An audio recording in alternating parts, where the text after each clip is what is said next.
one game that is a bit of a guilty pleasure for me is one that is steeped in nostalgia, and that is Rugrats Search for Reptar on the PlayStation 1, but for more reasons than the obvious.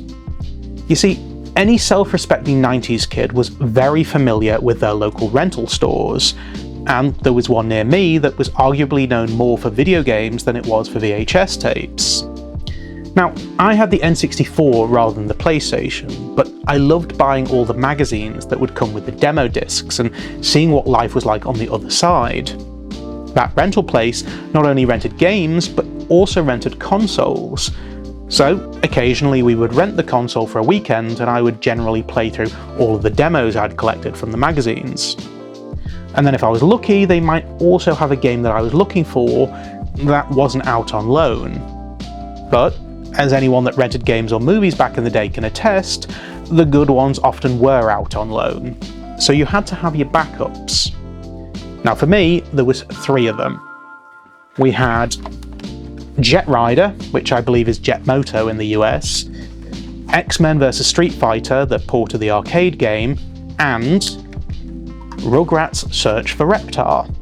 In fact, these 2 are the copies I used to rent back in the day, as when the store went out of business, I bought them alongside a copy of South Park on the N64, another one of my go-to rentals. But also in university, while my friends and housemates often had PlayStation 3s and Xbox 360s, in the living room we tended to play retro games. We had an N64 and a PlayStation 1 and would stay up all night playing GoldenEye, Worms Armageddon, and Rugrats Search for Reptar. So this game is steeped in nostalgia for me, and that's before we even get onto how good this is at sticking to the source material. Because you see, quite often with licensed games, it's just a bit of a quick cash-in, and quite often it doesn't have anything to do with what it's supposed to be based on. Sometimes it's just a generic game that's been reskinned. But with this game, just about every level is based on an episode of the TV show.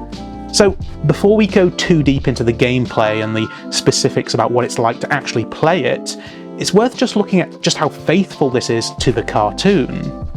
For example, in Grandpa's Teeth, Grandpa removes his dentures to eat some potato salad at a picnic. Spike steals them and runs away, so Tommy and Chucky escape their playpen to go after him.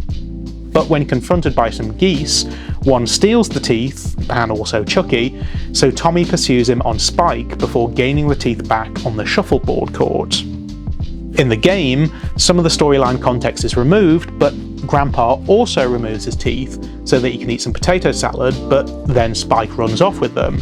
So it's up to Tommy and Chucky to find their way through a goose-filled maze to find Spike, before one of the geese runs off with teeth, and Chucky. Tommy follows on Spike and eventually gets the teeth back by knocking the goose over with a shuffleboard puck. In Incident on Aisle 7, Grandpa runs out of fudgy dingling bars, while Tommy becomes enamoured with a TV advert for Reptar cereal. He takes Tommy to the supermarket where his search for Reptar causes spillages everywhere, including a tank of lobsters. And in the game, Grandpa also runs out of fudgy dingling bars, so takes Tommy to the supermarket.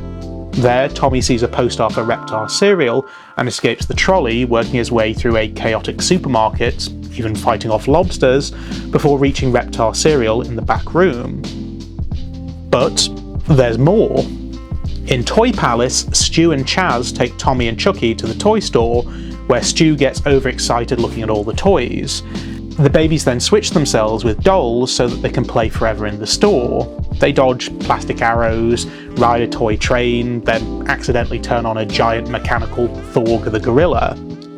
In order to save themselves, they turn on a mechanical Reptar, essentially causing a mini Godzilla vs King Kong battle until Thorg is thrown into a toy time machine, which is actually a real time machine.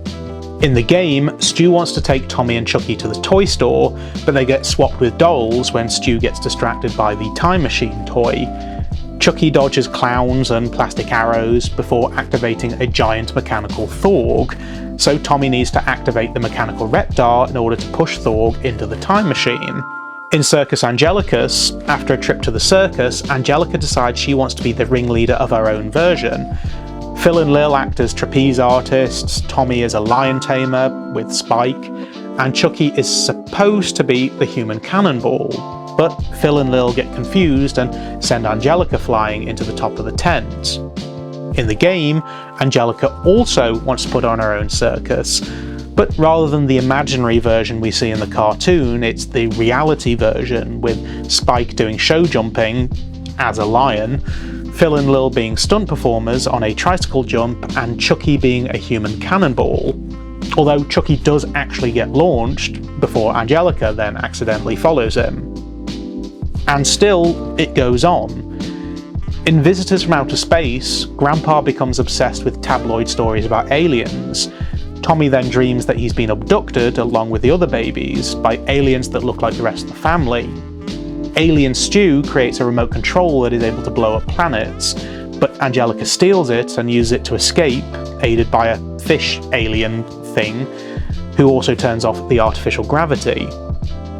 In the game, Grandpa also becomes obsessed with tabloid stories about aliens.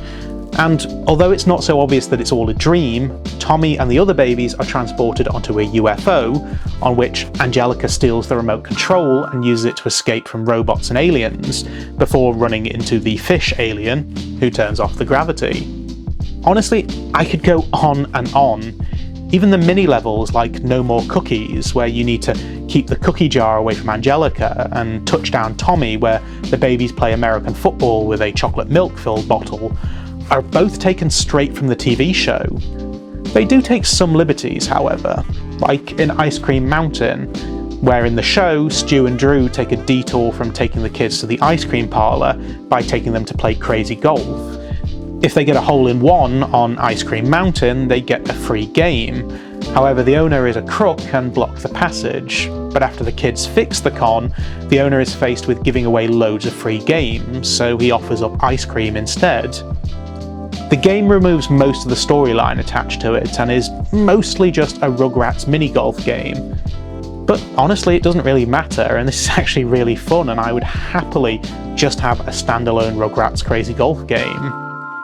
Even the ending is straight from the TV show. While watching a movie called Reptar 2000 on a VHS, where Reptar rampages through a city, even destroying the Viacom building, the tape gets chewed up by the machine and the babies fantasize about how it ends. This is used for the ultimate goal of the game, which is to find all the pieces of Tommy's Reptar puzzle.